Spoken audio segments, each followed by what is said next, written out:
Mama za kungi betengo we kumoyi ingumada takana okyoso kinu kibanga se Manuele ngando mushisamye Manuele. Hey everyone. Alright, welcome to the 14th episode of the Two Left Feet podcast. We had a wonderful guest today, Miss Bianca San Martin, B. San Martin, DJ, event coordinator, dance team member, instructor. Her list of accolades goes on and on. Oh man, great episode. She does so much. She's so busy. So it was pretty awe-inspiring. Because I feel like me and her are on the same journey.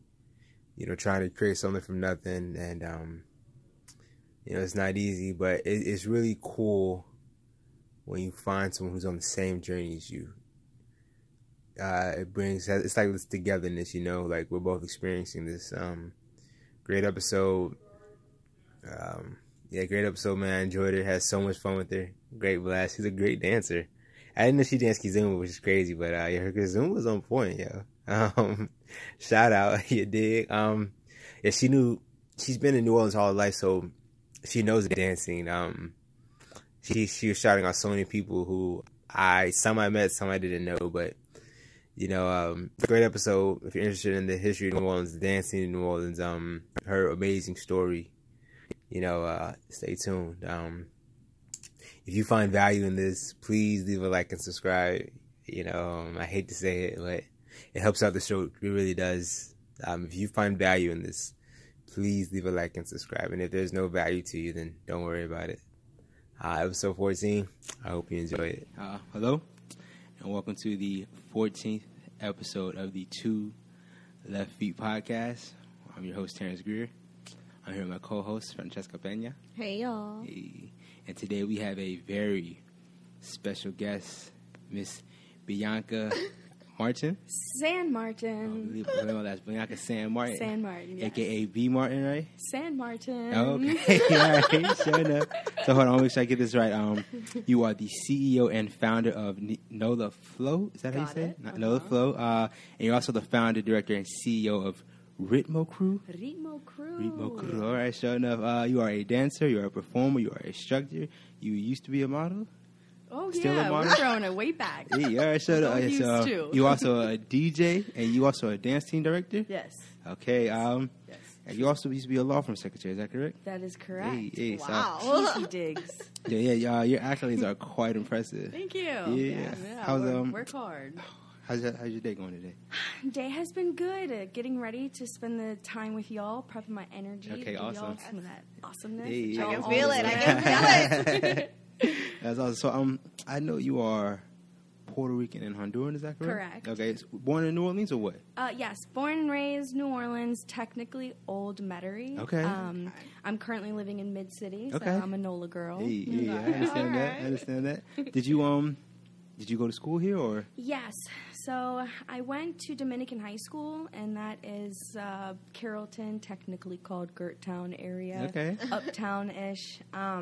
And went to Old Metairie Catholic school, private school all my life. Okay. St. Catherine, Dominican girl. Right. And then I went to Nicholls State for college, but graduated from UNO. And then privateer. Yeah. What'd you graduate with? Marketing. Okay. All right, yeah, sure enough. I actually originally studied art because I always had a goal of being a Latin dancer and figured that by doing my own flyers would be a nice step into my own business.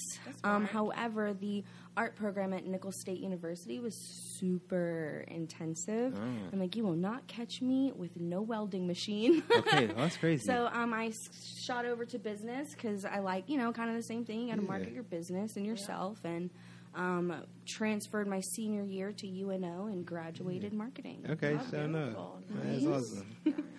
So I'm curious, did you, this is a dance podcast, so I'm curious, did you grow up in a dance household or? Great question. Yes, of course, being Latina, being Puerto Rican, the music, my father's the Puerto Rican one. Okay. So he He came to New Orleans when he was mid-20s in the 70s and brought all of his music. It was albums. He had a chest full of albums. So salsa was a big thing in our life and my family household, but I will admit to you that I almost hated salsa music. Growing up? Yes, he would play it so much. He would play it so loud. It was just the songs were so long. Yes, I would say that. Salsa songs are long. So long. But my mother put me in dancing, tap, gymnastics, ballet. Okay. So I have a background of dancing and dance team from 6th or 7th grade up until senior year of high school. Wow. Yeah, where I quit my dance team senior year because I wanted to be a salsa dancer. Wow. So when did you pick up salsa then? So salsa, I think it was like 2004. I think end of elementary school, going into high school. Wow. I know that when Hurricane Katrina hit, I was bit by the bug. I was obsessed with salsa dancing. My mom really nurtured that. She wanted me to be connected more to my culture, being Hispanic and Latina. So she pretty much forced me to classes and to kind of quiet her. I went, but I loved it. That's awesome, though. Yes. I'm jealous you started so young. Yes. I think that for me, it did a lot for my development as a young woman with my social skills, again, being connected to my culture and community. Yeah. And I started teaching when I was really young, so just having to step up to that role and work on my professionalism and all that good stuff. Yeah. So it's been a part of my life for as long as I can really remember. That's awesome. Point. Yeah. And so I'm curious, strictly salsa, or did you said some other things as well? So it was mostly strictly salsa. Back then, salsa was it. You know, we were discovering the differences between on 1 and on 2. I was traveling. My mom started to take me to congresses, mostly in Texas. But Your mom was taking you to congresses? Yes. She was even at that age? Yes. That's awesome, She though. was into it, She is. I quit my dance team. She's like, this is your dance team now. This is what I'm investing your time and talents to. Yeah. So she really nurtured. That's she awesome. saw. You liked it. That's awesome. Yeah, I really, really loved it. I remembered I used to enjoy that my nights out were spent dancing, while in high school a lot of the other girls were bragging about partying. Like, I have a more mature way of partying. I understand that. But what's really cool is through traveling and meeting other young people that were dedicated to it. They were on dance teams. They performed. They traveled.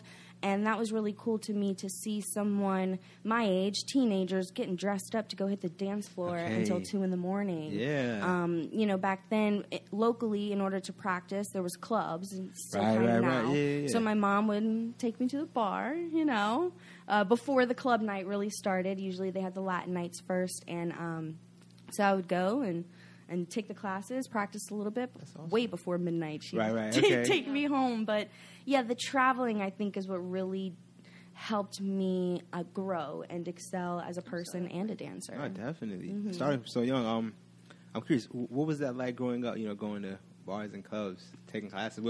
Nothing but grown folk, I imagine, right? Yes. So it's still interesting because a lot of the people in our community are people that I literally grew up with and spent almost more than half of my life with. So it was interesting to go from the role of the little sister to, like, a woman. Okay. And I went, like I had mentioned, I went to Nicholls State. So I moved to Thibodeau for 3 years. So that was from, like, 18 to 21, where I was really transforming from a young girl to a woman. So when I came back to New Orleans, there was a lot of people who didn't recognize me or didn't remember me. And like, wow, like you were in my class when I was 16, 17. I was like a teaching assistant. And like, it's crazy how time flies. How you grow, how things change. Yeah, so true. Absolutely. So you say, I'm curious, when did you start teaching that? So it was after Hurricane Katrina. My mom, she's always been an angel in my life.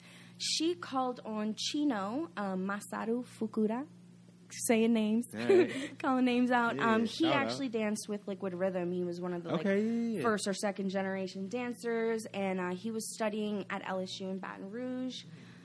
So my mom called him, hey, are you back in Louisiana after the storm? I found a studio. Will you teach? Well, the only condition is I want my daughter really work with you and kind of be your partner and honest with you, assistant. it sounds like we need your mom on as well. For real. Maybe she'll drop that history on you. Sounds like it. So yeah, she just made it happen, and we were I think we were the first instructors to start giving Latin dance lessons in Louisiana after Hurricane Katrina. Okay. So it was 2006. The storm hit in 2005, so it was the following year in 2006. Okay. Yeah. I'm curious, what do you think gave your mother such a passion for this? Good question. I'll try to keep that one short. Okay. So my mom came to New Orleans when she was 5, so she's a little bit more New Orleans than she is Hondureña. But she always had a passion for culture and community and being connected. So she taught herself Spanish and did what she could to stay connected. Again, when she had a daughter, to make sure you're Latina, this is what we're going to do about it. So after Hurricane Katrina, my mom was a paralegal for 20 plus years, and then the storm hit. So, we evacuated, and when we came home, her law office hadn't opened up yet, so she dedicated her life to volunteering to the Hispanic Latino community. Okay. And she really just started as an interpreter, somebody to help translate English and whatever she could volunteer with organizations, and ended up getting a job and ended up becoming a really important community member and leader who did a lot of initiatives and working for the day laborers that had moved to help rebuild the city. Yeah. So she did a lot. She is now licensed acupuncturist of the ear, and that helps with holistic healing and community and detoxing and de-stressing. And that's awesome. She's actually now working for the city of New Orleans as the ADA administrator, so dealing with the American Disabilities Act. Okay. So yeah, she is definitely my role model and someone I look up to. She's amazing. She just is drawn by her heart and helping people. Yeah. Really. I'm curious, does she dance at all? Or? Yeah, she is. So I hope she was taking class with you, right? Yeah, she's the one who really started. She started taking classes with Troy Anthony. And she would come home all excited. Beep. Come on, today we learned bachata. I'm like, I don't care. I'm whatever. But then she just kept, she kept at it. She personally loved it. And she knew that it would be good for me. And as a dancer and talented, that I would love it too. So we got to experience that together, our first few classes. But then once the focus shifted to me blossoming, she kind of just let the attention be whatever I need, wherever I need to go, however I need to do it. So, I understand that. Shout out to Mama. Yeah, great supported, man. Yes, absolutely. Yeah. So after you came back, so you moved to Thibodeau, correct? Yeah. Mm-hmm. You came here. Was your goal to become, a full-time dancer? What were you thinking? Absolutely. So I graduated school with the goal of being a dancer. It was a dream of mine to travel and be an instructor. I never had a partner, no matter other than when I was young and worked with Chino. But after he got married and moved away, and after Katrina, everybody moved away, really. Yeah. And that was one of the biggest heartaches for me, is being so young and passionate. But I was a newer dancer, so I couldn't just take class. That just didn't exist. And back then, YouTube didn't exist the way it does now. Right. So I couldn't just watch it. It was really tough to kind of keep going. So that's when I started traveling more. Texas had events and festivals, so my mom at least 2 to 3 times a year would make sure to take me so I can get that proper training. That's awesome. It's just something that once the bug bites you, you just got to keep going. Yeah. You don't stop. Yeah, definitely said. What is your learning process been like? Has it been group classes, a lot of privates? Learning as a dancer has been a lot. I would have to attribute most of it to traveling, congresses, taking those workshops from world-renowned instructors, challenging myself, and a lot of practice. I remember when people were starting to come back after Katrina, they would there was 1 or 2 people I would work with and call my mom, hey, do you mind? Can we meet up, everybody? We just want to practice and dance. Again, because they didn't have as many places to clubs after the hurricane. So, it was just something I connected to and wanted to build myself, and was lucky enough to have a parent to guide me through that. Yeah, absolutely. So a lot. It's a lot of processing to become a better dancer and a better person. I mean, for me being so young, it really did a lot, having to be around older people, having to be in a nightclub scene when I was young. It just taught me a lot. How to carry myself and achieve goals that you set. You know, even something simple as a crossbody lead. I remember that's really what caught me. I was challenged. I didn't understand it. I couldn't get it. I'm like, what do you mean step back? How do you, what are you talking about? And as a dancer, my brain was tinkering, like, how? You know, how many times drilling things, like, perform, you just got to keep doing it. Yeah, right. I definitely understand that. Definitely. That's the art of repetition until it becomes like a second nature, right? That's it. Yeah, practice makes perfect. Yep. Yeah, so I'm curious. Tell me about your dance team. So I have two. Okay. Shout them out, please. Progetto, Okay, ladies, that's right. the ladies Kizomba performance group, and that's something that I hold very dear to my heart. It's one of the first times that I stepped out as a choreographer or team director. So I'm a dance teacher, and I do not have a partner, and I'm a young woman, and a lot of times I can be overlooked. So I want to ask you, is it just because New Orleans doesn't have that big of a dance scene, or what do you think? I don't know. That's a great question because I think it happens everywhere. I know that a lot of discussions in the Kizomba community that have occurred, maybe this is for another podcast, but are things of like the color of skin that's represented through popular dancers or YouTube video. What you see when you search Kizomba when it's actually an African dance. So it's a lot of those things and those issues that pushed me or inspired me to stand up for women, and it was really just a class. Actually, it started as a dream. I had a dream with random newer dancers, girls I had seen interested in Kizomba, and it was so random, and I woke up the next morning and sent a message to the girls, hey, will y'all meet me on Sunday? Like, I just kind of want to do a ladies thing, Kizomba basics. Like, let's just empower each other, learn with each other, and not have to worry about a man to do the partner work or the this or the comfort, whatever. So we got together, and it was a literally step-by-step improv process where I had an idea, I had a song, and then together we kind of built it through learning our basic foundational steps. So, yeah, it was super cool. This past year was the third time we did it. I started with, I think, 7 girls, went to 9, and this one was 11. So we're growing every year. That's awesome. It is only a 3-month program that I do from September to the end of the year, specifically for the local annual event that Liquid Rhythm puts on, Danza. So it's also a way for us to learn, but challenge us to get up there and perform. And that's something that, as especially new dancers, we don't always have the courage to do so. But as women, empowering each other, learning just simple basics, and challenging yourself to put on a persona that may not be you and go out there and do something that you said you would never do. Every year there's a girl that kind of drops tears, and I drop them with like, oh my gosh, it's just a breakthrough and a transformation and so much growth and love and energy and effort. And not this year, but part of the program is traveling to the Houston Salsa Congress and performing on a big stage.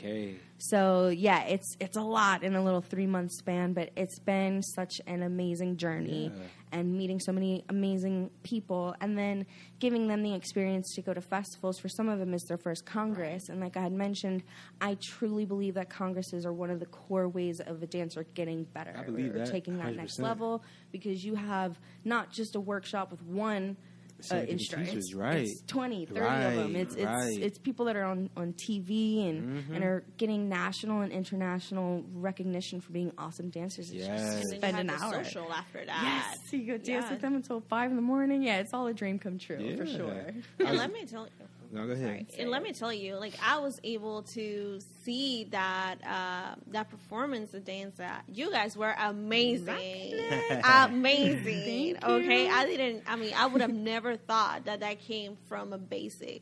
Like when they said that your fundamentals are everything. Simple. You guys definitely showed that on stage. Yes. So great job. Thank man. you. Yeah, we actually work really hard because, you know, I did grow up in dancing and the dance culture, and it's been a dream of me to, like, drill things until your feet bleed and you want to cry and you're hungry and you've spent hours practicing because of that moment when you're on stage and they snap that one picture that everybody's smiling and perfect. Like, that's what it's all for. And the girls really appreciate that, and they do really good. I think just having any kind of structure or discipline is a good thing. And, again, keeping it simple makes it easy to look real good. I'm super proud of them. Thank you. Yes. That's awesome, yeah. I'll say, I think I had a guest on, Lucia Nogueira, and she's a female Kizomba instructor. Yeah, I saw that. I love her. I've taken classes you with have? her. Yes, okay, I would say course. she was big into that. She said in Europe that it's kind of frowned upon to be a female lead, and something I never had experience. So I understand what you mean by that. That was pushing the envelope. Yeah, that was shaking a great things episode. up a bit. So dance team. So my second one is Ritmeaux Krewe, and that is Louisiana's first ever Mardi Gras marching group. Yes. Okay, I saw that. Right. We are 3 years in. I have about 35 dancers. Wow. Yeah. Wow. We double every year in size. So if that's the truth, 70? that means 70 next year. That's a lot of people. It's goals. It's really goals. So I created that. Long story short, my brother and his friends got together for Mardi Gras, and they purchased an old high school, like 300-piece marching band costume set, and went out on Mardi Gras morning, 5 o'clock, got drunk, and just walked around. You know, nothing. They were just costumed together, okay. And that year and the following year, I'm like, why? You know, there's a couple 100,000 people out here and a lot of speakers and a music playing. Why is there not one person playing salsa music? Oh. There's a lot of Latinos here. Yeah. Where is that merengue? You know? So that's where the desire came. I'm like, even if it's just Mardi Gras morning, spending the morning being the Latino out there with that crazy music. Yeah. But I think 2 Mardi Gras went by, and I didn't, you know, nothing happened. And the third one was coming. I'm like, no, I gotta make that change. So just corral the forces. I first reached out to a couple local dancers and companies, and hey, you want to come? But a lot of people felt like it was a crazy idea and didn't see or understand the vision, which I didn't either, because it was just on a whim making things up. So it started real small. My first year, I had like 3 girls. You still did it, though. We still went. We were in a parade, and just worked for it, and kept doing auditions, and kept having meetings, and kept building and thinking and tinkering. And the more people we would add, the more ideas that they have, and the more friends that they have. And what it's become, most out of those 35 dancers, I think maybe, and this is being generous, maybe 5 are from Louisiana or have been here for a while. And a majority of the others have just moved to New Orleans. And some of them have never even experienced a Mardi Gras yet. And so this was just their connection. And a majority are Latina or Latinos, Hispanic, and looking for the community, the Hispanic community. Where is Latin dancing? Most of them are not dancers. We got to teach them basic beginner salsa forward and back. They don't know anything. But we take them from nothing and give them a little something, added with a little traditional marching. We're trying really hard to formulate everything. It's definitely a lot more logistics than just bringing a speaker out to play music for Mardi Gras. Yeah, so it's a lot, and it's something that actually took over my life so much that I quit my job over the summer and invested every dollar that I had into equipment for the DJ and basically my business and the Ritmeaux Krewe and getting the shirts and the everything that we need. Yeah, that is amazing. It's been a complete undertaking of my life, and I wouldn't change it for the world. I'm living out my dreams every day, and when it happens, I have to pinch myself. We were just featured in a video for a local festival that's been happening for like 12 years, the Bayou Boogaloo. And so we're like the featured artist in the 1-minute promo video, and it's just amazing because at the end of the day, it's salsa. There's salsa dancers like going out on a level, I guess, in media or in our city that I don't think has ever been touched before. So It's amazing. That is. Yes, that's another way to reach out, another way to, for those that might be afraid of the Hispanic community, within the city, just because they don't know. Right. It shows another phase. Mm-hmm. So I think it's amazing and it's fun. I saw that you were interested. Yeah, it has. Yeah. It's been an amazing journey. Our number one rule is to have fun. It's not strict, we do like looking good. We practice real hard. When I tell you we practice hard, we march, like we walk in circles and march for hours. Okay, trying to get it down. Yeah, and it's all about the stamina because we're going for 6 miles. Like it's a lot more. Okay, that than is just 6 miles. Yeah, that's traditional route. Wow. 6 miles. So we just try not to hurt ourselves. It's a lot. The show must go on. Yeah, but at the end of the day, again, just going through, seeing the crowds of people, seeing the Latinos that feel represented. Yeah. And it's something that, honestly, it wasn't the point, but the fact that it's become the main point almost of what we are and what we stand for is just awesome. Go Ritmeaux Krewe. Yeah, and people enjoy it. Love it. It's amazing to see. It really is. Yeah. I'm noticing like a common thing I'm hearing from you is you have an idea and you execute upon it. Yeah. Which is really amazing. Is that something you got from your parents? Like, where does that stem from? Virgo power. Okay, is that what that is? Yeah, I especially now that I'm self-employed. Right.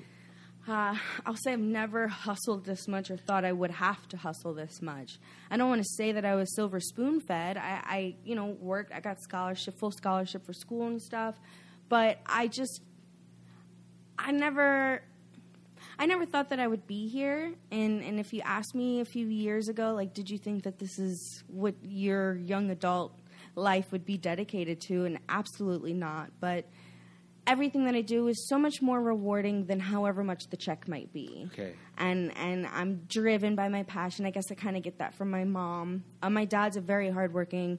Most Puerto Rican men are.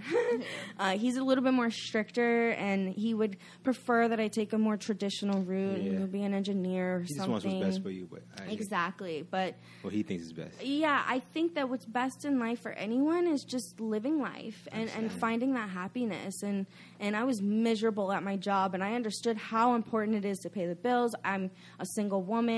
My parents really didn't help me in that way, and I just got to the point where I'm like, happiness or not, My mom's like, look, you can move home. I don't care what you do. Like, do it. Like, take this time. You're young. You're thriving. This is what life's all about. Tomorrow's not promised. So just go do it. So having her support and the support of my peers and community has helped tremendously because I'm a really shy person. Okay. Like, I'm really... I can be really quiet. If I go to teach a dance class, I, become a different person. And, I might not even remember who's in my class because I legit have to turn a different person on to give the show. But, yeah, it takes a lot out of me, actually. It takes a lot of energy. Definitely. I get really nervous. I have a lot of social anxiety. And dancing definitely helps, but it takes a lot to, get me there. So I just have a goal and go for it. And there's a lot of obstacles, but life is all about how you get over those and get through it. I have never thought. You're doing an amazing job. Yeah, thank you. Yes, thank you. I've been able to take at least one of your classes, if I'm not mistaken, at least one. I think I remember, yeah. Yeah, well, wait. Long time ago. Yes, and it was amazing, how you were able to keep everybody engaged in the class, from the beginning level to those that were more advanced. Mm-hmm. Everybody was on point, everybody was engaged. Yeah.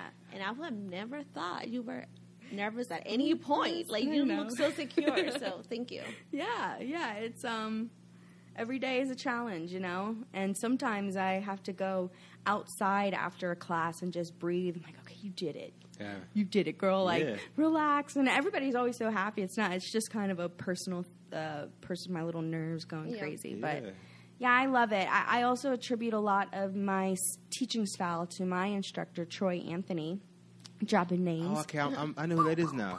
Yeah. He came back to... Yeah, he's back in New Orleans. Yes. Guy, right? Yes. Troy Anthony is amazing. He's famous. Yeah. Get his DVDs. I knew that name sounds so familiar. Yeah. So I took a lot of class. He was my first instructor, and I'm sorry, we need to have him.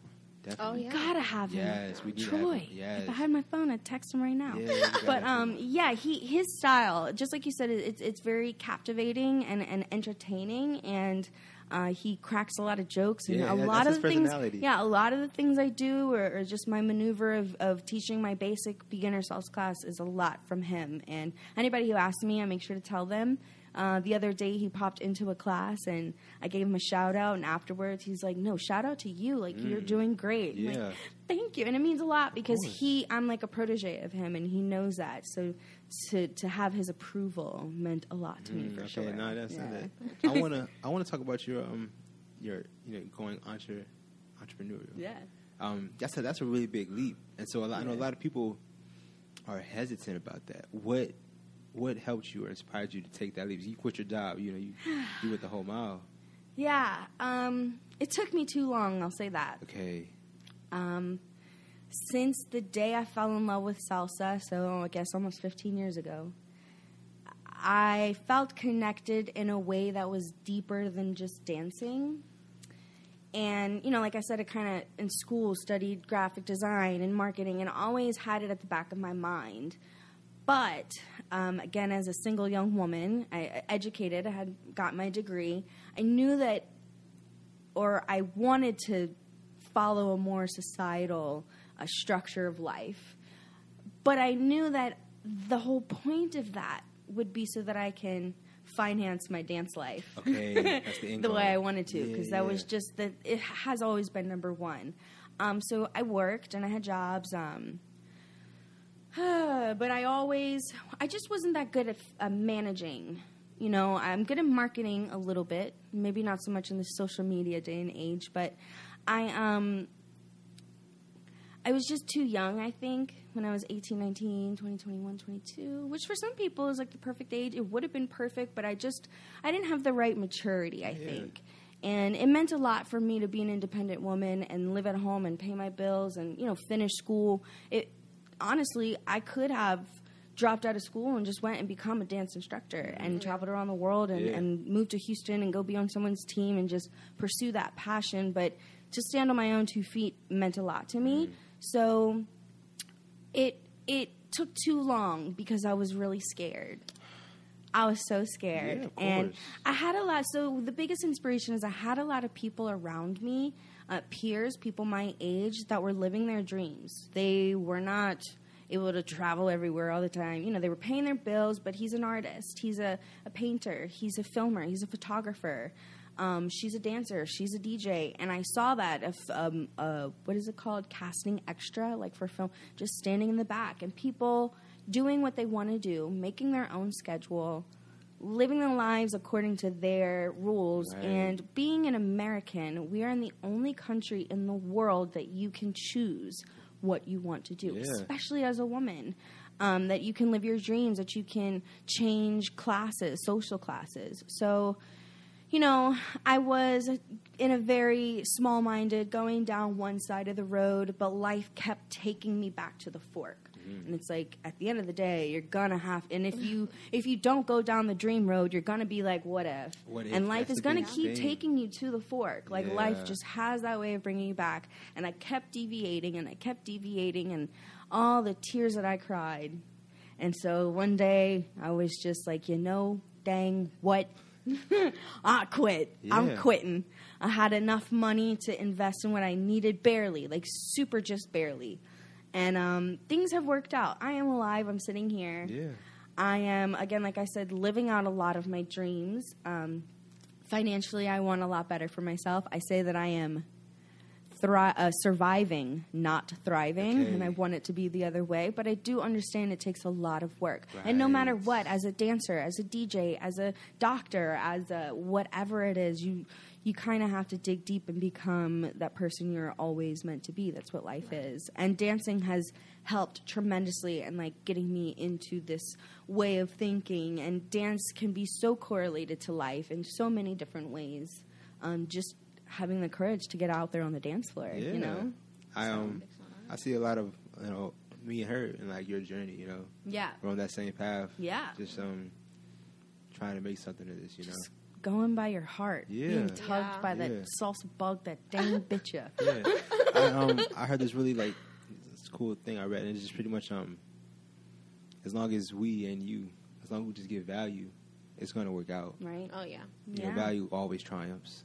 So I'm very optimistic for you. Thank you. Especially for you. Working hard. Yes, Thank you of so course. much. Of course. You're being recognized, you know, like, I mean, this is definitely a new face, you know, for you, but you're being recognized. You know, if you weren't doing an amazing job, people wouldn't be coming back to you. Like, your teams wouldn't be growing, right? Like, as much as you wanted to present your team at these places, you wouldn't be accepted. You know what I mean? Like, you got to have certain level, you know what I mean? Certain commitment, certain passion to be there. And that definitely transmits to others, so. Yeah. Keep it up. Thank you. That's what a lot of people tell me, and I definitely appreciate to hear those things because I can be really hard on myself. We all are. And I don't have a partner. You know, that to me, that's one of the hardest things as a Latin dancer. There's a lot of things that somebody could say, no, we're not going to book her because it's just one, but I can bring the energy of two, you know? And you can lead and you can follow. Right. So I can get up on that stage. I can dance by myself. I can grab this chick or dance with the guy, you know? So being a versatile dancer has helped me a lot and not taking no for an answer because I think that I'm also just standing up for women and minority women. Like, you can't tell me no. I'll go find a lead if that's super necessary, but I've gotten this far without it. It would be amazing to have a partner, somebody to work with, perform, do routines and things like that. But maybe one day.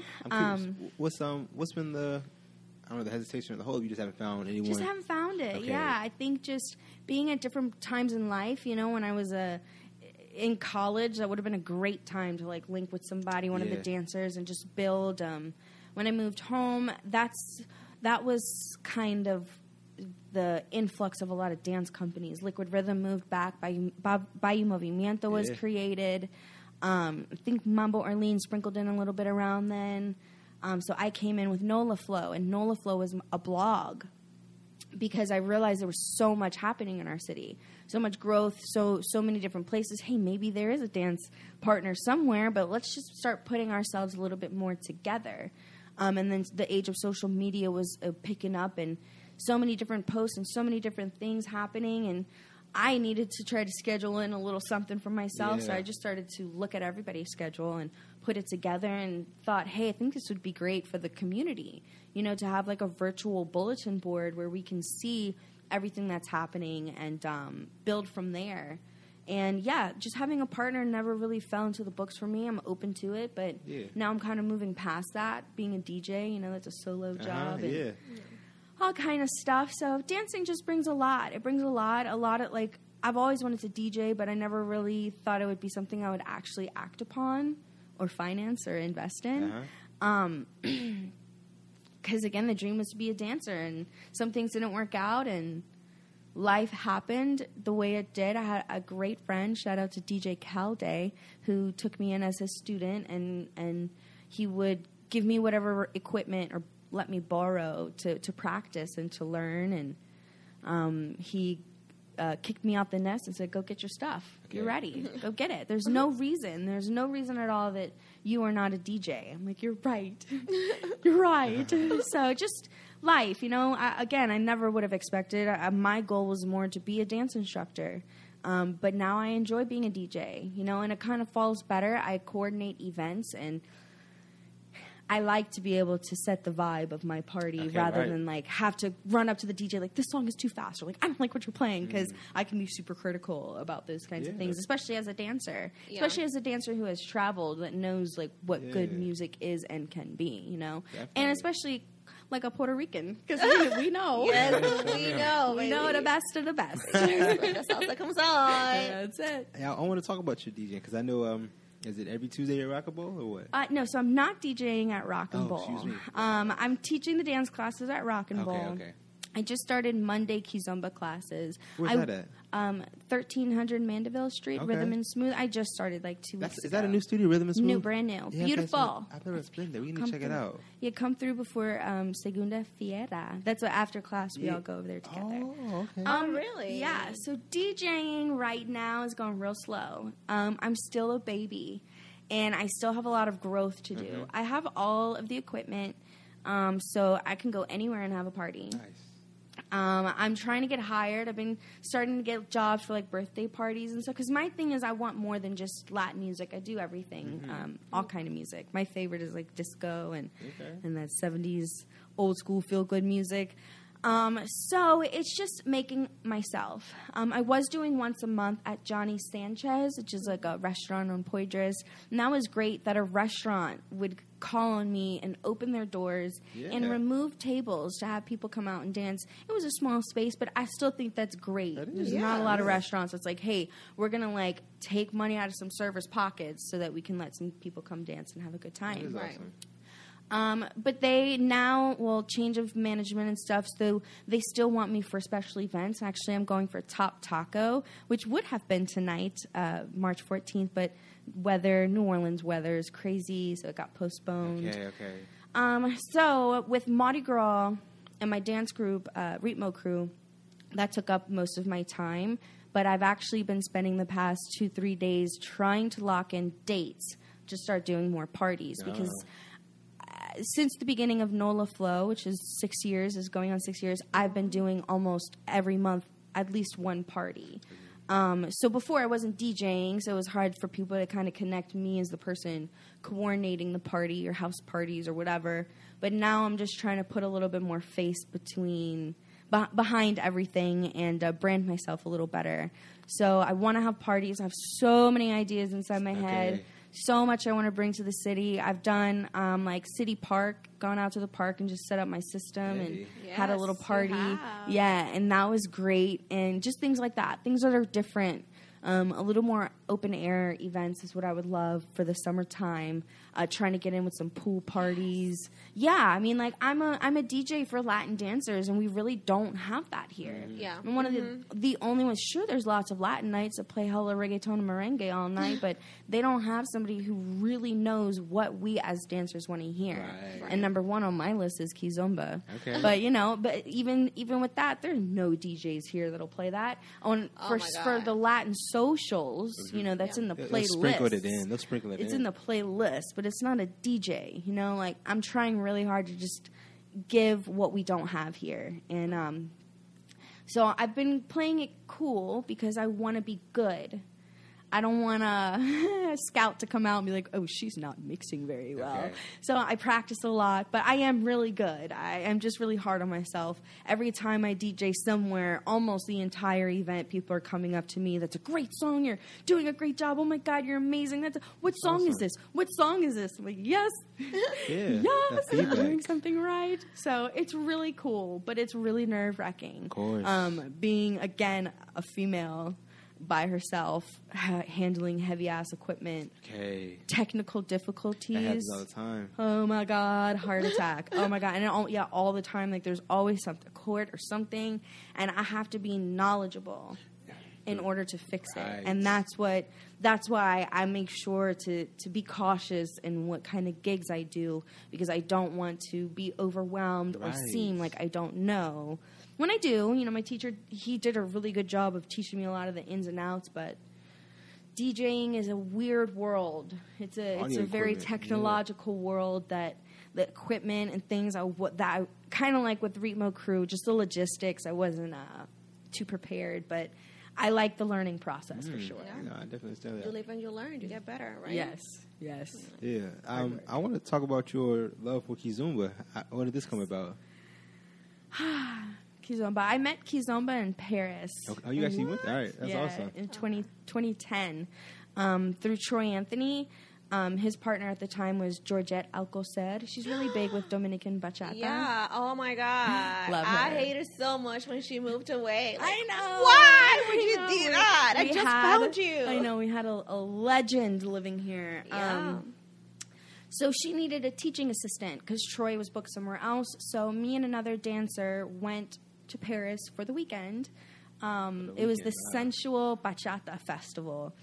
But Kizomba was getting really big in Europe, especially Paris. And we heard the music first off. I remember the first time, I'm like, what is this? I Shazam the song, Nelson Freitas, Deeper, for anybody who wants to go check it out. Okay. And I tried taking a class, but it was in French. Oh, wow. So, and it was very advanced. So we were like, yeah, this isn't. And it wasn't until 2014 that I went to the 10th annual Texas Salsa Congress in March that there was a Kizomba Basics, name dropping, Christian Franco. Love ya, thank you. I took his basic beginner class, and I was super off. He had to come in like, yo, chill. Okay. You gotta take it, you gotta relax. I'm like, oh. But it just feels so good. The music, it puts so much energy through you, but the cool part is how to contain that energy and connect and love it. So it just so happened that it was like a boom in America with Kizomba. Right. And Sergio with Baile Movimiento had booked Charles Ogar and Marietta Villalobos to come out.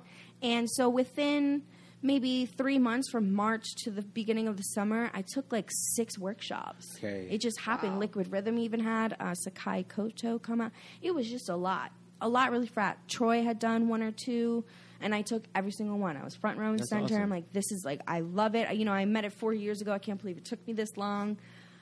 Fell head over heels, and then it just so happened to be the first year Houston did the Tabanca, Texas Dance Festival. So I got to take workshops with European instructors and national instructors. And then that same summer was Neo Keys Festival in Austin. So it was just back to back to back. And fast forward 5 years later, and I just kept going. So to bring it to New Orleans, I started doing monthly what I called Kizombada parties, where it was specifically Kizomba. Like, I'm not playing no salsa bachata. Like, this is something new and different. And I wanted to introduce the community to it. So my first few parties were great. I remember I couldn't believe, I think, too, just having party. It was kind of my first attempt at coordinating and organizing events. And I always would find new or different venues. And then I started house parties. Somebody who took privates with me was like, hey, I'd love to have a party because I love what you're doing. I'm like, that would help my pocketbook so much. So we started doing that. We did that a few times. And then she moved. And then I met Peter. Okay. And then Peter what was his last name? Fitzgerald. So give a shout out. Yeah, shout out. So he was like, I have a great house. And I love this. Like, let's come together. So him and I spent a few months doing parties together. I'll never forget the Halloween party. They had a dance crew from Jackson, Mississippi come out. Shout out to them, because it had grown to that point. However, I was putting a lot of money into it. I would buy drinks and food, and I like to have a nice party. Of course. You know, like, it's different than just opening the doors. I really want to give people an experience and comfort, because not everybody danced Kizomba. You know, it was a more communal effort. So then I think I started teaching. He started teaching. Things just kept growing. Yeah. It happened so fast.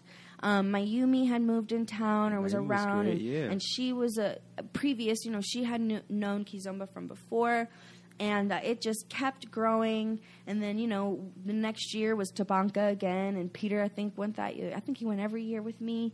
Mayumi went every year. We did Neo Keys every year, Sergio, everybody. So it happened really fast. So I was able to train, I was able to build, I was able to kind of help pioneer what Kizomba is in our community today, just by kind of being goal-oriented and putting my foot down. Like, this is what is amazing, so I want to make sure we all know about it.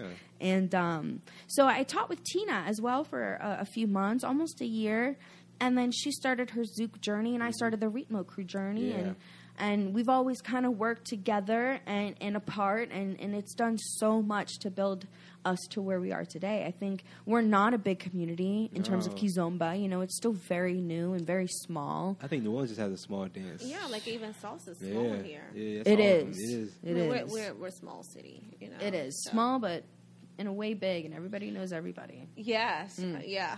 Be careful. I'm curious. I didn't even. I didn't really know you had a passion for Kizomba like that. Yeah. Do you teach at all? I know Peter teaches. Yeah, so I just started again. It was 1 year hiatus I took. Okay. And the thing was, Peter and Tina were working a lot, 3 nights a week, and my biggest thing is community and coming together. So I didn't want to step on toes, and it was really hard for me, especially without a partner. Yeah. A lot of people are like, oh, she's a girl, she might not really know like how to teach the lead or whatever. So it just took Y'all are wrong. She does know. It took a lot of. I was just scared, you know. The kind of the question with entrepreneurship. It just took a lot of courage. Yeah. I just didn't want to come across the wrong way. First off, but then and that's kind of how Progetto started. Because I'm like, you know, like if I'm not going to start regular classes, but I still have the desire and the passion to teach and build. So let me just call for girls or performing, because that's not stepping onto, you know, that's not taking, you know, it's building, it's adding to the pot. Okay. Something different. Yeah. It's added to what's already in place. Yeah, and last year I started teaching at Rock and Bowl, and that was the first time in a really long time that I started like real consistent classes. Salsa, I guess. Yeah. It's been a while. So that gave me a lot of the courage. My class went from 8 to 12 people to now like 30 people, Awesome. 30 to 40 I was people gonna a say, week. like Yeah. when Rock and Bowl started, It's it was crazy. like cookies in there. Right. And now it's popping, jumping every Tuesday, class and the Yes. Latin Awesome. dance night. That's Yeah, awesome. so, you know, consistency is definitely key. And Sorry about that. And I just stopped being scared. And luckily, there's a studio in town, and that's one of my favorite things is showing people new things in the city. Yeah. Just like Kizomba, there's just like this great new place or this restaurant or this in the city. I love my city; it's everything to me. I like to give back to what made me me. So found this new studio, Rhythm and Smooth, and hey, I'm ready for classes and. Yeah. My schedule is pretty tight and crazy. Sounds like you're very busy. Yeah, Sounds like I'm you're the extremely busiest person I think I know. And it's great though. I mean, again, I wish I could reap a few more financial benefits, but it's so rewarding to live your dreams. Mm-hmm. Like, I just can't tell you how amazing. I cry all the time. Happy tears. Like, I'm happy to the point where I cry Okay. often. Because I'm living my dreams and touching people and experiencing things that I am organically creating, you know? So it's really cool. It's been a really cool journey, sharing my passion and my love with the community, bringing people together. Whatever I think of, I just try to go for it. If it doesn't work, that's fine. Put it away. And there's a lot more ideas Yeah, you still happening. learn from it. You gain Exactly. something. Yeah. I want to say, that's what I said, like, just remain optimistic. It's going to work out for you. I guarantee you. Thank you, because that's actually really hard sometimes. It is. I can be really hard on myself, and seeing other people's successes, especially through social media, can weigh heavy sometimes. yeah. You only see the highlights, though. Exactly, and that's something that I've been going through a lot lately. And just turn the phone off, enjoy, or be sad, happy, sad, whatever it is. Like, don't allow anyone else's journey to affect yours. You know, if someone said no to me, it's okay. Like, there will be a yes eventually. Or Yes. if somebody overlooked me, like, one day they will see. Yes. They will have no choice but to see. 'Cause I'm going to be Exactly. like Right. up there and They're out gonna be there. like on your face, baby. Yeah, so hard work pays off. Yeah, I want to say, on the same journey, so I want you to be in contact with us, Yeah, absolutely. And I want to be in contact with you because there are going to be times where we're going to face challenges and, just Right. have another opinion, another person who's going through the same struggle. Support those who support Yes, you. Yeah. Absolutely. I would love that. Yes. I want to kind of switch your gears on you, though, all right? Okay, let's go. All right, bet. So, This is fun. you might have already seen, I want to do some rapid fire questions with you. Okay. Yeah, so I want you to try and answer these questions in, we'll say 10 seconds or less, all right? Got it. Oh, wow. You ready? I'm ready. All right. Sure. Bring it. If you can meet anyone, dead or alive, who would it be? Marilyn Monroe. Okay, sure enough. What is your favorite thing to do outside of dancing? Being outside. Okay. Like the park or the beach or anything. Yeah, I like to be, and I have a inflatable raft, so like, yes, All like right. go for the gold. Hey, yeah, sure. All right. Why did the chicken cross the road? Because it was running away from the meat eater. Yeah, sure enough. Okay. As a teacher, What is one tip that you can give to anyone to make them a better dancer instantly? Look in your account and see if you have $300 to $500 to go to a congress for the weekend, and get your butt on a megabus or airplane and go. Okay, all right, perfect. Yeah. What is the best gift you've ever received? For my birthday, my best friend gave me a book. It was like 50 things that are awesome about you, and she had everybody in the party, or like my friends that came, like sign the pages, and super sweet and cute, and something that I cherish, and best gift. Oh, and number 2 was the amazing Zulu coconut my boy Petey gave me this year. I had to like elbow a few people, box out, but like those 2 on my shelf, best gifts. I'm gonna check that out. I never heard of that. Yeah. The Zulu coconut. All right. Oh, jeez. We'll talk about it. If you had one superpower, what would it be? Super strength. Okay. Yeah, but not all the time, like that I can power it up when I need to. Okay, all right. So I don't want to like baby touch someone and they fly Okay. away, you know? What is one item you could never live without? Jeez. That's a good one. I have it in my head, but I don't know if I could say it on here. So, It's okay.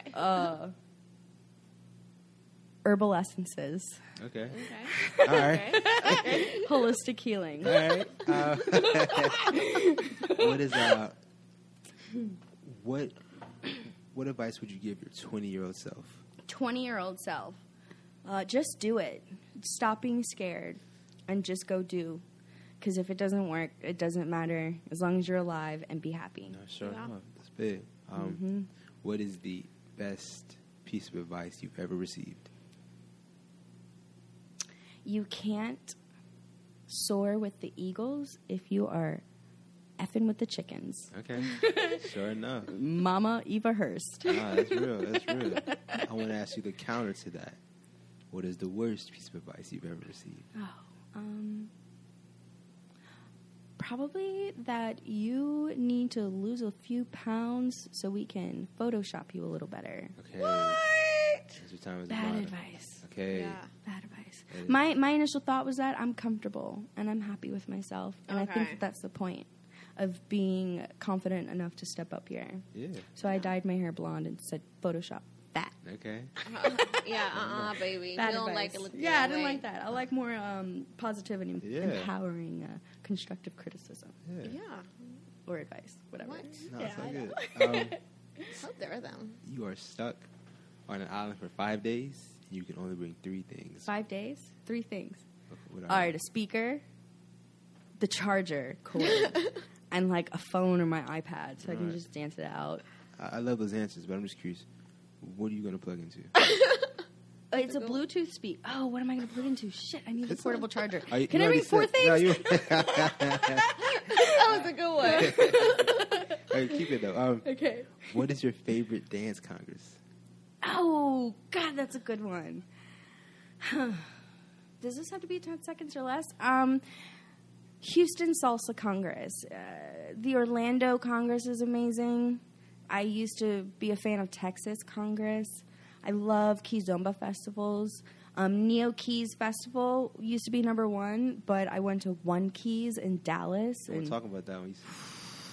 that was life-changing. It was number 1 festival, congress, dance event, the DJs, the classes, the dancers, the energy, the people, the hotel, everything. It was just number 1. So I am going back to One Keys. But Houston Salsa Congress is pretty good. They have an amazing lineup.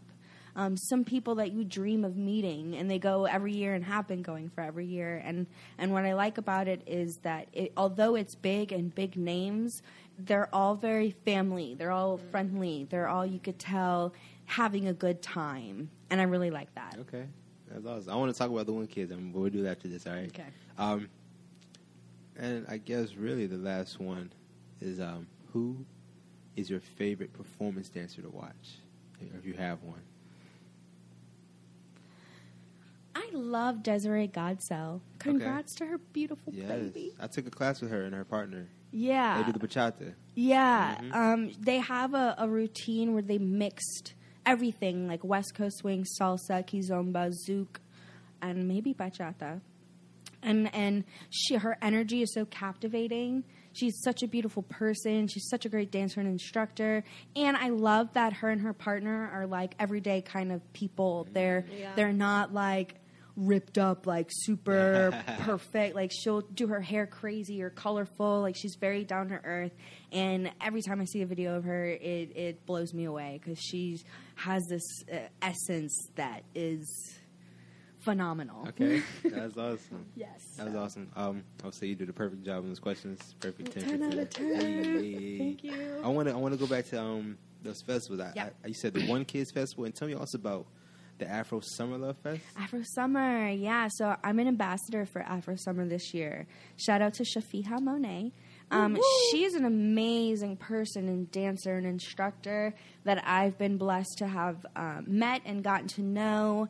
I think that this year is the 3rd or 4th annual. I've been to Chicago one time, but never for dancing. Okay. And it's so you had to ask like what are some of my favorite festivals that I've attended, but there are some that I definitely for years have wished that I could attend. Okay. And anything in Chicago is definitely one of them. There's like the Chicago Congress. I don't know if that still happens, but the Bachata Salsa Festival happens out there. And so the Afro Love is the main Kizomba, Zouk, but they also have Bachata. Georgette Alcocer was actually there last year. So I am very interested in attending because of the connection and the support that I have for her over the years. She's let me become an ambassador, which I get a discount code. So if any NOLA or South dancing people want to go out there together, we have a discount for the full pass, which I think is just $120 right now. But I like it. Well, I like Kizomba festivals because what they're doing is being inclusive of everything. Right. And it's not just strictly... I mean, it is strictly dancing, but it's a little bit more of a communal thing of coming together and having a good time, regardless of what that dance genre is. Okay. And that's definitely what Afro Love Summerfest, I believe, is a great event that just kind of fuses our love for dancing and community and coming together and having a great time. So I'm really looking forward to that one. But One Keys I can vouch for because I went last year, and actually... The year before that, I was at another dance festival on the beach on my Facebook, looking at the Dallas One Keys posts. Like, dang, I wish I could be there. The people, from dancing, I go to Texas a lot. So I've met a lot of people and made a lot of friendships. And it feels really good to see those people. They give love in a way that I don't really feel like I receive here in the New Orleans community. Okay. I don't know if it's because we don't see each other for so long. It's so exciting, and we're just vibing off of that. But, so that year I did not go to One Keys. I made a promise to myself to make it. Okay. So when I did make it this past 2018 December, I was just blown away because I travel annually to dance festivals. Now it's mostly Kizomba with my training. And they just took things to a different level. For example, one of their workshops was like intimacy, but in terms of vulnerability. Oh, wow. And they made you... I actually couldn't take it because I was too emotional. I was like, oh my God, this is way too deep for me. But I sat out on the side and was basically crying the whole time because of how deep. They just made you like close your eyes and feel warmth and feel vulnerable and feel blinded by whatever you have fears of, They just kind of put a veil over you and like took weight off of your shoulders. It was Essie and Yeti. Shout out. I want to give them a shout out because it was just a phenomenal class. Light touching, safety and consent with dancing and building that connection in a very soft, safe and intimate way. And so it was great. I mean, I never experienced or saw anything like that, and to see it in a festival, and it was very well attended workshop. People were crying. It was just... I have goosebumps right now Okay, just thinking about it. And then One Keys, man, the dancers, a lot of Texas dancers came out. Too many to name. The DJs, especially being on a DJ journey. Oh, my goodness gracious. I was mind blown. Really, like, taken to another dimension. I had to go a few times, look at what they were doing. Like, are you really doing this? Because they were DJing. Yeah. It wasn't just like playing a song and like mixing into. They were like going in, and they had a live concert. Archie and Sizzle are the bomb. So it was just great. It was everything that you could ever want or dream of in a festival. Great. They even had some European instructors, and that's what I like. I like it when they mix. International and national, because there are a lot of great local instructors, but to really take it to the next level, you should get somebody from across the pond for sure. So they just provided a lot. Shout out to Sheikah, because I know she worked really hard. Sheikah J, the organizer of One Keys. The DJs, man. DJs itself, I stayed. I was in that thing till 6, 7 in the morning, and I'm an old mama. I usually don't do that, but I couldn't leave. It's just, they had it scheduled till 8 in the morning.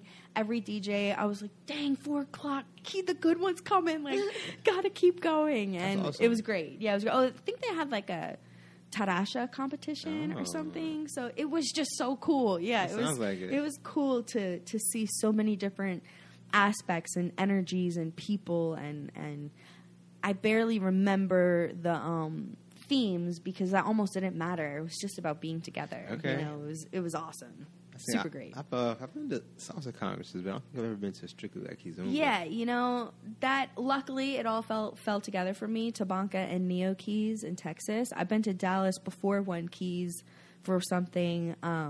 It's great. It's different. It's really different. It's not.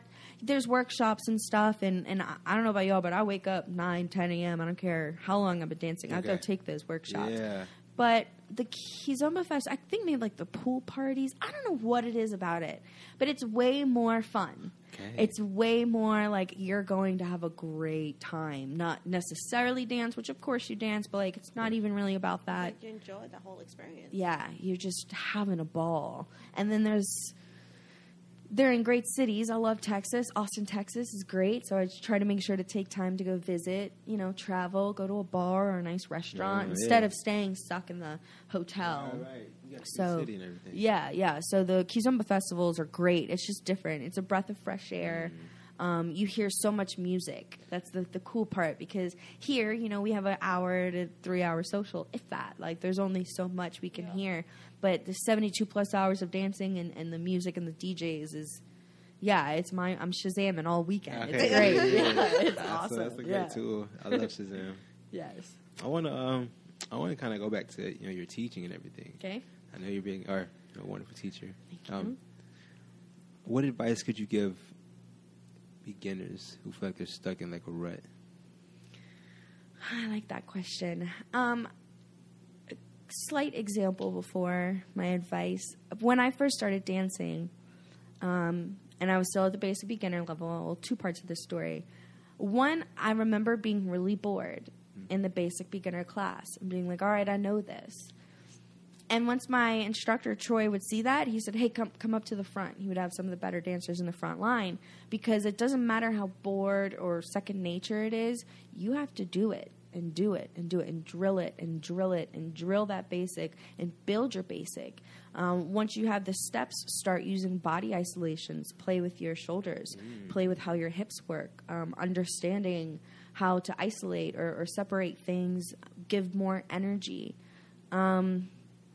And then number 2, in terms of kind of just drilling it, or example, I took a salsa on 2 class the Monday before Hurricane Katrina. And I loved it. It was great. It was new, you know, it was a challenge. I'm like, oh, finally on 2, because I had known about it, but like just never taken that step. And so after the storm, I spent about a year, 6 to 8 months, just doing those basics. basic forward and back, side, back step, right turn, left turn. Like, in the mirror, just doing it, playing the songs, doing it over and over and over. And then I went to a congress. It was like the first one after the storm, somewhere in Texas. And I asked someone, let me do one too. And I kept up. And I was freaking out excited, like, oh my God, awesome. I can do it, I can do it. All from the basics. Okay. So, you know, it doesn't matter how much you think you know.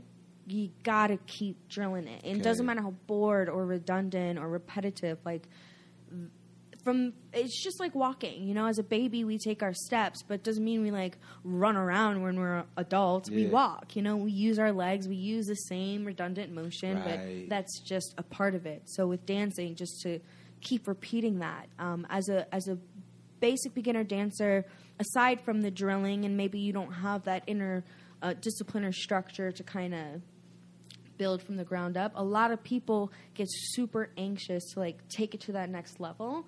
And at the end of the day, you're gonna have to go back to your basics. Like, if you don't take the time to go through it. And one of my clients that I give privates to, they love it. They're like, no, we'll go as slow as we need to go. Like, awesome. It's fine. And you can see they understand the concepts, and it's coming more from them rather than the steps that I've taught them, because we're just redoing the basic. I'll build a little or add a little or change a little, but it's all just building your basics. Okay, I understand that. Every person I ask that question to is always comes back to the basics. That's it. Every time. Build it. I'm curious, for those who are intermediate and want to take that leap to advance, what does that take? I would say congresses, because after you have your basics and your beginner fundamentals down, and you can kind of social dance, and you're ready to experiment and take those next steps, congresses are a great way, because you know, there's a lot of local instructors, especially here in New Orleans, but almost anywhere.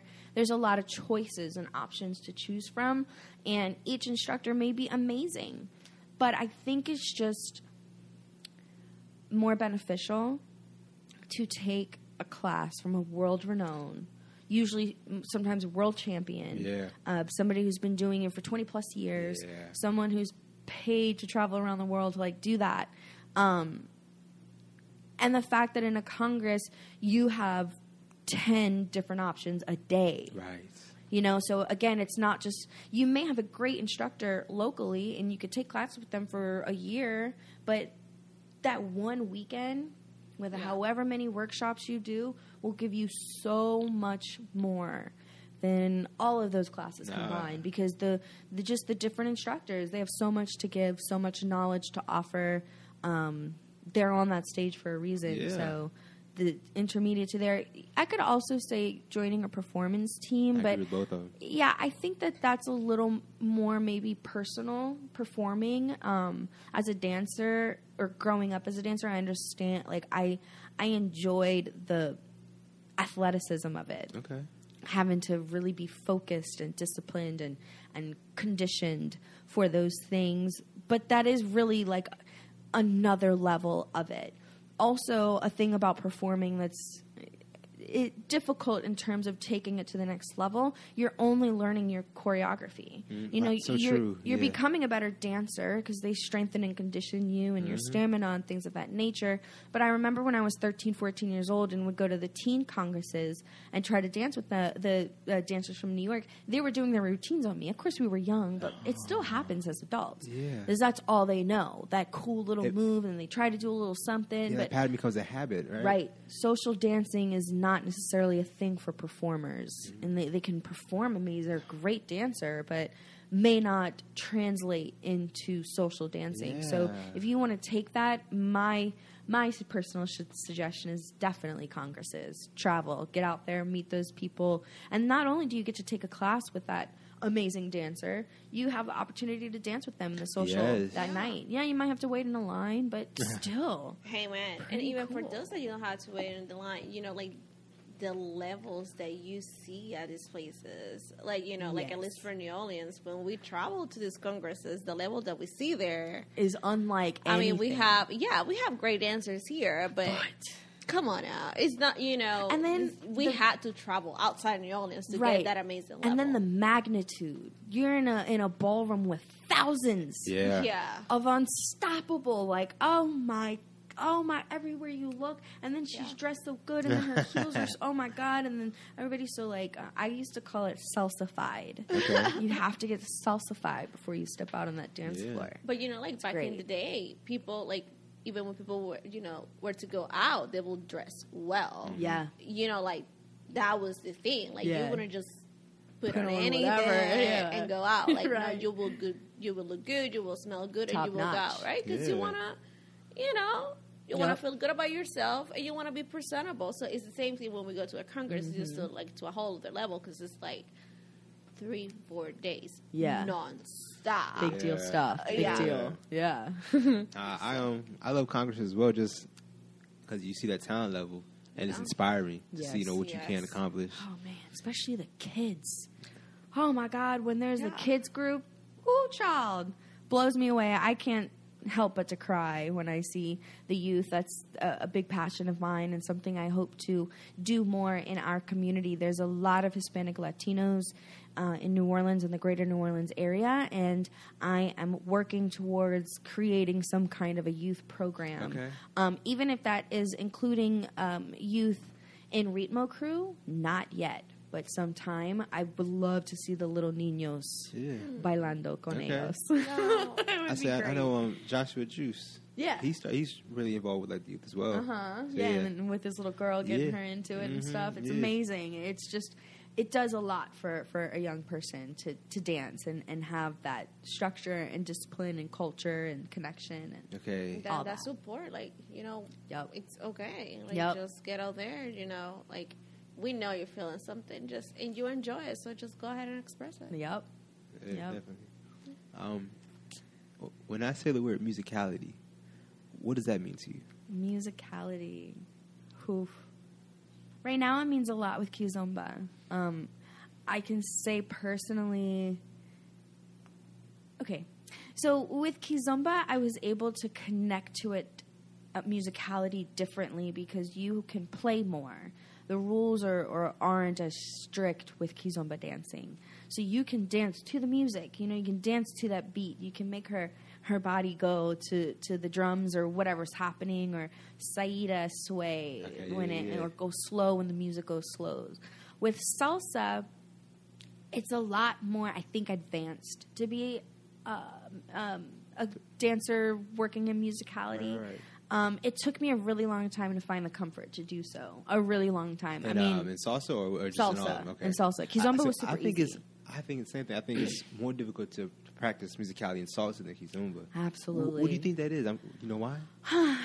For me, well, in personal opinion, I don't understand musicality so much in partner work and salsa.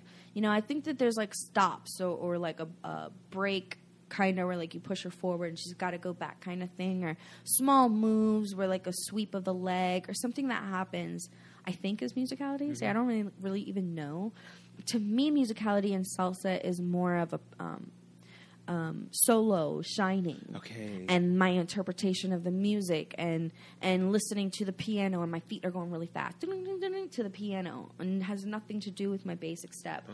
Maybe how I get back onto basic, but being able to be more of a dancer or dance more to the music. Like I said, it's confusing to me to think about that in salsa in terms of partner work, but I recently have found a comfort and confidence as a salsa dancer when he lets go of me to like just jam, just feel it, let my body express or interpret the music. It feels really good, especially as it's in my blood. Being Puerto Rican, I used to hate the music when I was younger, but now the sounds of the conga and the clave, that's musicality. What you want to dance on or to. New Orleans, we like jazz around here, so I just love the progression of music and instruments. And being able to express that, I think, is musicality. And I think it's really hard to get there. Like I said, comfort and confidence. And that's past being an advanced dancer. That's being a dancer that is just so natural that you can take predominant steps to the beat or not. It's really cool. Yeah. It's definitely taking it to a level of interpretation. Yeah, definitely. It's really deep. Yeah. I want to really say thank you for taking the time to talk to us and everything. I want to thank y'all for giving this platform to dancers. I was really excited and, did the research into everything awesome. that y'all are doing within 2 weeks. How much you've built, how much you've put financially and the energy into it is just amazing. It's inspiring. Thinking about some of the things that I would say made me realize, like, wow, I do a lot of work, and I appreciate having the platform to talk to y'all and tell y'all everything that I do, but also kind of for myself to have that documented, I think is super special. Yes. And I really appreciate it. Of course. Y'all are awesome. Thank you so much. I want to ask you, what are some of your upcoming events? What do you have going on? So, Ritmeaux Krewe has auditions coming up. Okay.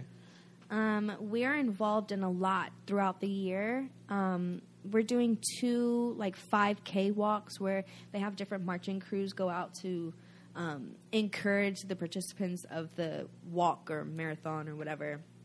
So we have one in April, one in May. We are in a parade in June.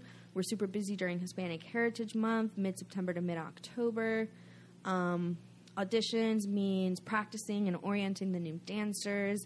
As a DJ, I am desperately trying. I have a few ideas up my sleeve. So I'm desperately trying to execute those. Okay. Pick dates, pick locations.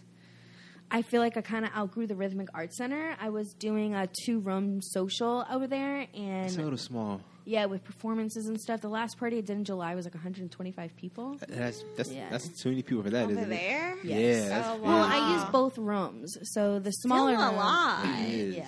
That's a lot Yeah, of I people. agree with it. And the biggest complaint is how hot it is, obviously. Oh, yeah. Sweating, right? There's this tiny room. It's a very small. for that amount of I think that's even just impressive you to pull that many people. That's amazing. Yeah.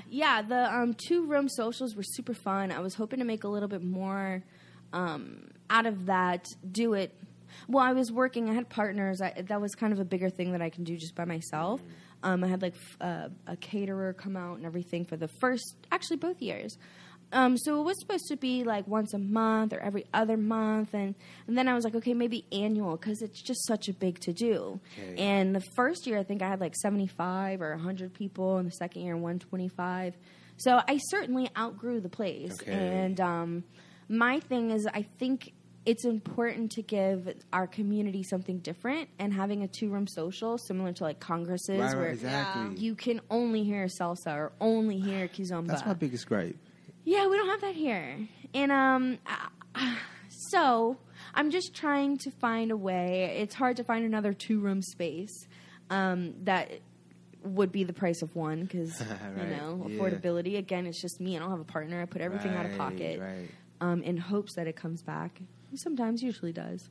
So just trying to tinker. Tinkering. Yeah. Summertime's coming. Like I said, I want to do some outdoor things. I have all my DJ. Please. Yes, I have all my DJ stuff. For my birthday, I did something on the Bayou St. John, a mini Bayou Boogaloo, and encouraged people to bring floaties, and we had an amazing day. So just kind of revisit those things. I also do an annual traveling to Clark Creek. It's waterfalls. It's a 2-hour drive up north.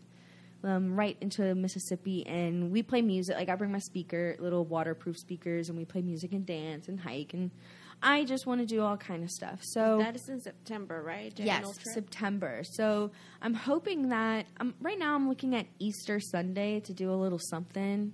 It's just the next open date that I have, and I'm on the fence because I'm well, shoot, it's Easter, but then it could be a good thing. Yeah. I think that's one thing I want to focus on for this year is trying to specifically have events for dancers during the holidays. Okay. Yes. A lot of people shut down. Christmas and Thanksgiving were so boring. And I was like, how is this possible?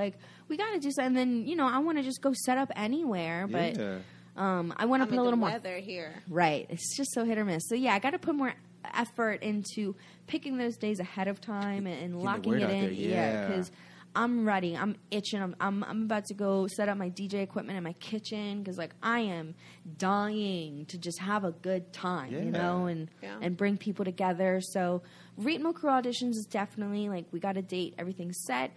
But keep an eye out for some NOLA Fleaux Afro-Latin DJ Lady B parties. Please. Yeah, because I'm ready. It's been, I don't even remember my last party. I think was the Afro-Latin Summer soiree that I did in July of last year. Okay. I do a lot for my crew. We have pool parties and things of that nature. But yeah, I want to do something for the community. And I want to do a lot. I mean, I used to do monthly parties. And it was just so much fun. So I'm really ready to get back into that. Awesome. We're looking forward to that. Yes. I think we, in the scene is pulling in a lot more dancers. Yeah. So this, even though it's small city, small, dance scene, it's growing. It's getting there. And now that, with the Kizomba community, it's growing. The Brazilian zoo community is growing. We're where can we go? Like, there's nowhere really to go. Like, we really have to wait to until dance that to one or two party. songs. Yep. And then it's like, wait again to dance maybe one song. Yeah, and I really would love to do like a weekly Saturday night or something, salsa social or Latin dance, but I'm just not really ready for weekly. That's a lot of work. Yeah. Especially by myself. Carrying all the equipment, coordinating, paying for it. Yeah. You know, like, honestly, I don't like charging. I wish that I could just have a place and open the doors. I really don't care for money like that, but a lot of times it is coming out of my pocket. So that's a big reservation of me doing things, but at the end of the day, that's why I'm starting to look at more outdoor or like free type which events. We enjoy, at the end of the day there's nothing better than the breeze, right? I mean, maybe because I'm an island girl, but I mean Yo también. Not as much as you, but for sure. Still, like, I don't know, it feels good feeling the breeze, the music, great like, elements. oh my god. Yes, it's just something about it. Curious, are you going to perform anywhere soon? You're dancing? So we did not go to Houston Salsa Congress this year with Progetto, and that was super sad. I actually went to Puerto Rico with my family for the first time in years, and that meant a lot because I lost my godfather with Hurricane Maria. So we went family time. So I don't know. I mean, that's number one on my list. We're kind of looking at Neo Keys in Austin, and the girls are interested, and that's a possibility. Trying to finalize that. That's actually, I've been emailing and applying for things and just trying to figure it out. And Ritmeaux Krewe, we're, I think, going to be involved in like the baby cakes baseball games in the spring. So we're working on like a performance routine piece. That'd be cool. That we can start like halftime shows and stuff like that. That's cool. Yeah, so that, I mean, Ritmeaux Krewe is building in ways that I really just never imagined, and so as far as like actual performances, don't think I have anything confirmed, but things are definitely in the works for sure. Okay, that's awesome. At the beginning of the year too. Yeah. We're I feel like the year just started, but we're already mid-March, and this thing is just rolling. Right? Yeah. In my schedule, I'm looking at August. Like, geez, what days do I have my birthday? Like in September, and just trying to make the plans now so I can put the word out and execute them correctly, because I am a perfectionist and do like for people to walk in and be like, wow, this is cool. Yeah. This is a good vibe. I always have party lights and offer a bar or food or something. So, yeah, it's coming. Amazing. Working on it. Working really hard. I know you are.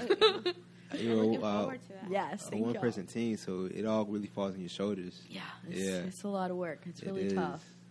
But it's, again, super rewarding when I've seen y'all in my parties before, and to see you coming out looking nice, enjoying yourself, staying to the end, smiling, in that blissful state that I can create for people in my community. It just worth it, right? means so much. It really does. Absolutely. And it means a lot to us. We went out there because we wanted something. Yep. And, we were smiling, we were having a good time because we got what we wanted out of it, right? Love it. Yes.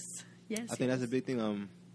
Like if you see something lacking, you can be the one to provide it. Yeah, that's been a really big underlying pull to a lot of what drives me to do what I do. And I mean, just being a DJ, I being sick of all the DJs telling me, no, I'm not going to download Kizomba, I'm not going to play it. No. Well, then will you play reggaeton? Like, will you play this song? Like, will you play something similar? I'm just trying to help y'all expand your mind and, like, better read and follow the crowd. But if y'all aren't about it, that's cool. I'm going to go get all my stuff. Yeah. You know, work it out. Just being, like, self-reliant. Yeah. I mean, especially Kizomba. It's way too beautiful. Right. And our city, New Orleans, is such a cultural gumbo pot. You know, there's so much. There's a big Haitian community. And the Haitians, they listen to compa, which is very similar sound of zouk and Kizomba. And there's clubs here. There's actually, like, events that have compa and Kizomba that we have no idea about. Oh, really? Yeah. Yes. Yeah. And so just bringing them together, you know, standing up and standing out for the culture and standing up for what means a lot to me and bringing people together. And like you said, just if it doesn't exist, make it. Yeah. You know, you go to all the way up to Canada and pile through snow and they have some salsa studio somewhere. You know, like you go to Russia, you go anywhere. And a city like New Orleans needs and deserves to have a colorful and flourishing Latin dance community. So thank y'all for this. I mean, I think this is another way for us to grow and get out there and get the exposure that we deserve. Both of y'all are not from New Orleans, but love it so much that y'all are putting us on the map like this. So just thank y'all. This is so great. I'm glad you enjoyed it. Yeah. I'm curious, how can people get in contact with you? NOLA Fleaux, Fleaux, spell it like a Cajun. Yeah. I'm on most all social media: Facebook, Instagram, Twitter, Gmail, YouTube. Ritmeaux Krewe, spell it like a Cajun, Ritmeaux. You go to www.ritmeauxcrewe.com or social media. Or Google us because we're getting pretty big. And DJ Lady B, I haven't really created too much media or press kit. Working on that, making a logo and getting myself out there a little bit more. But definitely, please go check out my blog, nolaflow.tumblr.com. And I do a weekly posting of everything that happens in the city. Yes. From Baton Rouge to Lafayette to Lake Charles. I try to include... things are really growing, and that's one of the coolest things of the blog is if you go into the archives 4 or 5 years ago, you see how little it was. Okay. It was maybe 10 posts a month, and now I'm doing close to 50 posts a month because that's how much we have in our city. That's awesome. How much growth, how many new dancers and dance companies and people representing us in such amazing ways.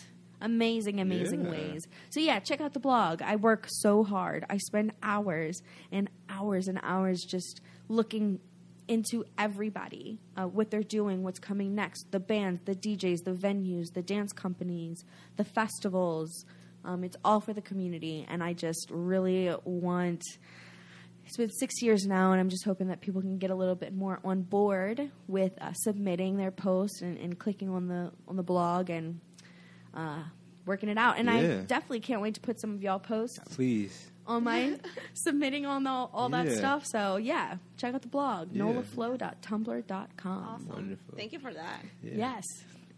I wanna ask, is there anything before we close this out, anything you wanna add last? Words of advice, wisdom, anything. We touched a lot of bases. Yeah, I think that y'all are just so awesome. And I wanted to ask you, Terrence, what was it that inspired you to do this podcast? If I'm gonna be 100% honest, it's my day job. Yeah, I don't want to do this for the rest of my life. So, I just feel like if I'm able to, I love dancing. I've been dancing for the last 7 years. So, I feel like if I'm able to build my life around it, I think that'll lead me to true happiness, you know? Yeah. So, wow.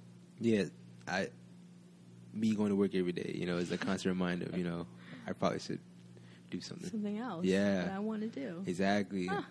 So, just same path as you. You're trying to find happiness. That's the ultimate goal for everyone, I imagine, right? Yep. Yeah, trying to find happiness. Growing pains. Yes. So yeah, I have one for Francesca. Shoot me. What you got? So, you're not from New Orleans. No, not at all. How long have you been here now?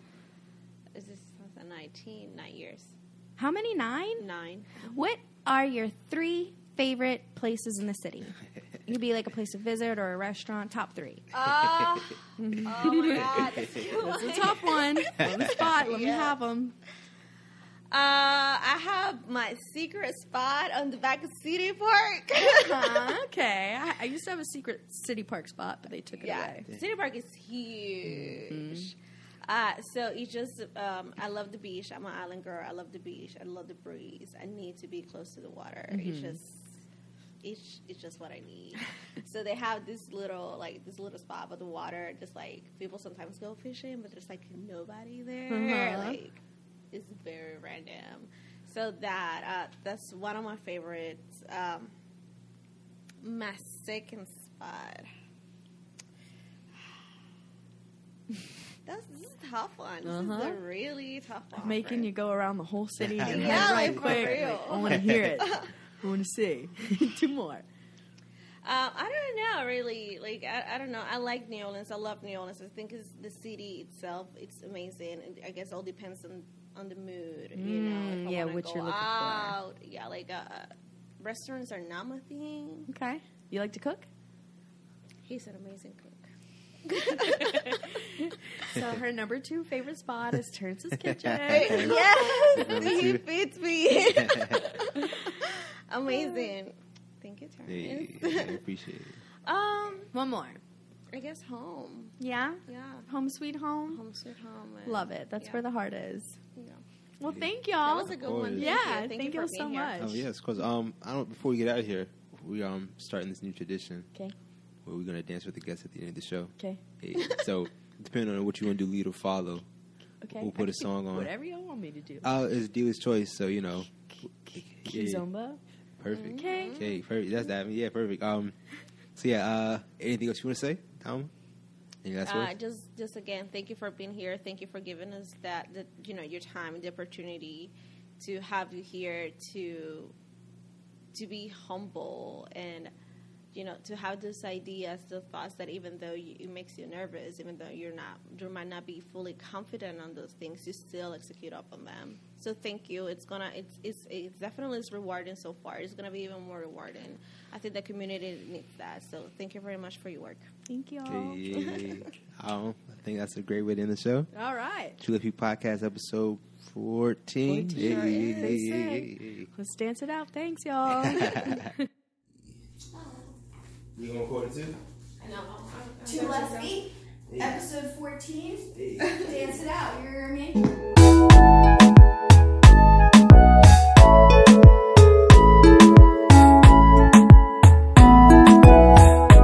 Ontem eu encontrar uma boa, não fala, uma boca espiam de dói. Coisa que dava de já o chamo numa situação. Esse dor de cabeça já nunca pode quer. Bem flama, amor. Será que já não te gana fim? Love entre poma a mim. Será que já nunca tem mais caminho para não andar? Será que já vou encontrar coisas no mundo na minha boca? Se lhe ignorar, giorno largar. Não quero para você saber. Sempre tive teu love, papo.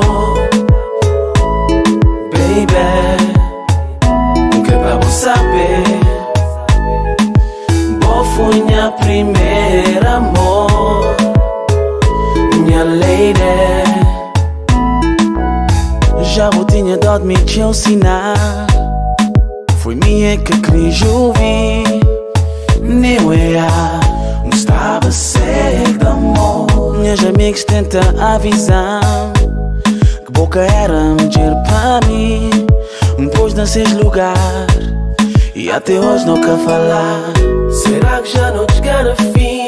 Love letra pra mim. Será que já vou cá ter mais sentimentos para vou expressar? Será que já vou encontrar coisas de humor na minha boca? Se lhe ignorar, eu não parar. Sempre tive teu love pra pôr. Pouquinho amor, baby. Pouquinha dor, pra vou saber. Crê pra vou saber. Qual foi minha primeira?